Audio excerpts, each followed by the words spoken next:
Nuru starred on the hospital bed. The Holter monitor beeped erratically. She was bombarded by the memories of that morning.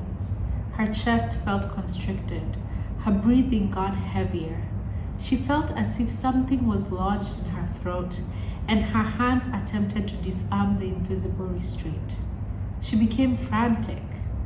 Her father had always told her, "Dalili ya mvua ni mawingu." And though she did not want to admit it, every cell in her body screamed something was amiss. It was a feeling that she regularly experienced, but had learned to shove away. Immigrants had no time to rest or even get sick. A nurse rushed into the room and attempted to make her lie down, but her cries only became more hysterical. The nurse grabbed a needle and took a colorless vial from her pocket and injected it. Once the needle was full, she flickered it with her finger and proceeded to inject it into the saline bag attached to Nuru's hand.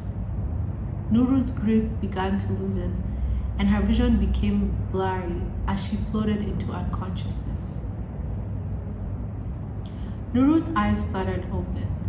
The slightly open shades indicated that the sun had already set. She wiggled her fingers, which felt cramped.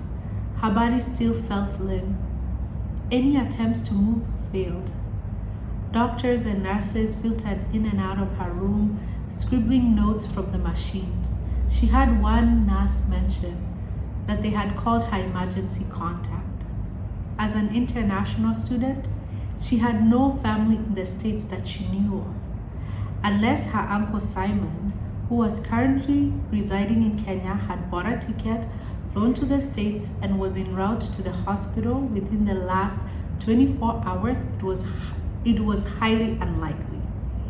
There had to be a mistake. They must have gotten her file mixed up with somebody else's. She was subjected to more tests. Her doctor asked her to open her mouth wide as he used a small flashlight to inspect it. He then prompted her to stick her tongue out. "Say ah," the doctor prompted. She opened her mouth and contorted it, but no words came out.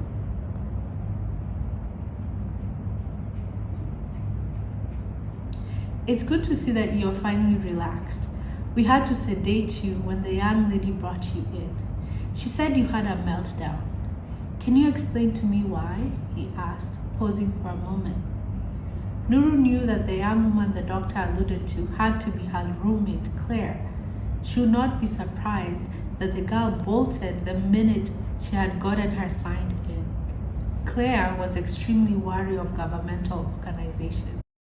Hi, I'm alexguy, and I'm a Seattle-based composer and songwriter, and I am really happy to be part of this collaboration between the Bushwick Book Club and Jack Straw.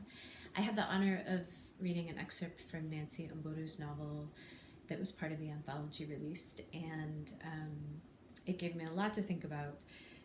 In the excerpt, the protagonist is in a hospital bed, and it's gradually revealed she hasn't spoken for a month. She's unable to use her voice, and as it continues, you discover that she is essentially on her own and alone in the country, and also that her visa to stay in the country is really contingent upon her ability to perform, use her voice, to share her work. And so in writing this song, I tried to imagine if I was in her position, in such a vulnerable and isolated position, unable to advocate for myself or to speak, what would be the thoughts racing through my mind and the feelings in my body in that position, as she describes it, of being betrayed by her own body. And this is what I came up with.